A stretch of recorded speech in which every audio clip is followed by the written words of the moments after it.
Now, some of you may know a bad fuel pump could cause a crank but a no start condition.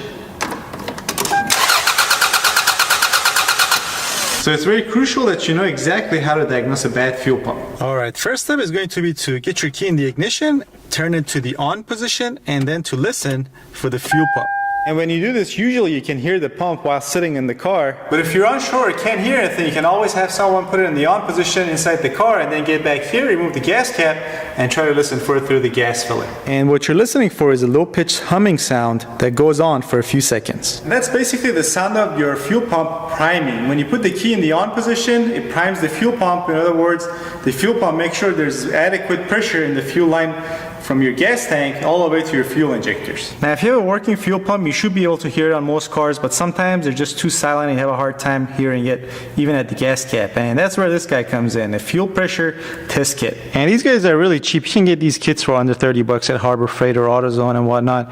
And they come with a gauge like this that tells you exactly how many PSI of pressure you have in your fuel line, and different fittings and adapters that should work on most cars. And on most new cars, you're gonna have a fitting with a Schrader valve inside that you can hook this onto. Basically just screw this on there. They're usually easy to spot. But some older cars like this 95 Toyota Camry doesn't come with that fitting. And if that's the case, you can just simply first locate your fuel filter, which for us is going to be this guy right here, and then you want to locate the fuel supply line. That's the line that takes the fuel from your fuel filter to your fuel ray. And next you want to put a bunch of rags all around it. And next you don't want to completely remove that bolt. So you want to just loosen it almost all the way and then pull the fuel pressure line out a little bit, and then have someone get in the car, put the key in the on position, and then if you have fuel pressure, you're going to see that fuel pressure come out of the fuel filter. Now, if you have any pressure coming out of that fuel filter, then it's unlikely the fuel pump is the cause of your no start.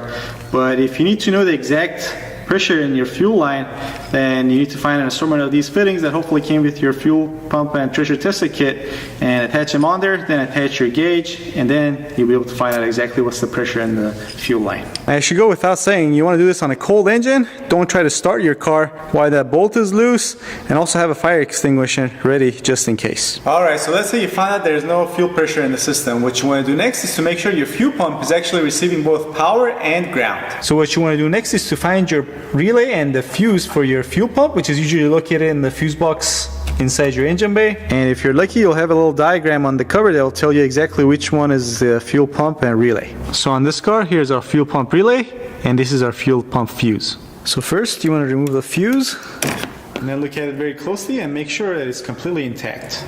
Next, it's time to check this relay. Now you can swap other relays in for this, but they have to be the same exact relay, and also have to control something that's not related to your ignition or fuel system. Also, that relay needs to be for a system that you can check and make sure it's working properly, like your wipers or maybe your horn.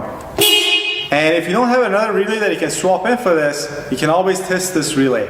And I've done a video showing you exactly how you can do this, and I'll put a link to it right here on this side of the screen and also in the description box. And in that video I show you how you can test any 3, 4, or 5 pin relays without a diagram using a basic multimeter. Alright, so after we check the fuse and relay, it's time to go over to the fuel pump and make sure we have power and ground there. And on most passenger vehicles, you can access the fuel pump through the bottom of your trunk or by removing the bottom cushion of your rear seats. Now on this car, we'll also need to remove this top cover by first removing these 3 Phillips head screws.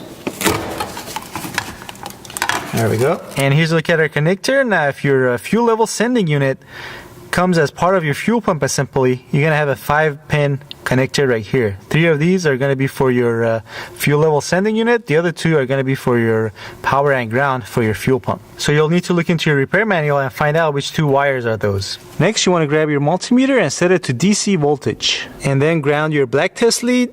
And then you want to make sure you turn the key to the on position once again. And then with your red test lead, you want to touch the pin on this connector that's for the power wire for your fuel pump.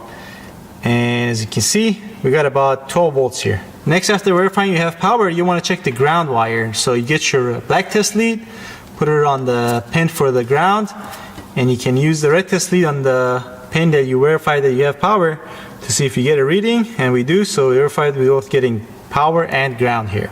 Now here's something very important you need to pay attention to, and that is on a lot of cars, especially the newer ones, you only get 12 volts here in the first few seconds that you turn the key to the on position, and that's the time that you hear the fuel pump running, as we talked about earlier. And it does it as a safety measure so that fuel is not circulating at all times through your fuel system just in case you're in an accident.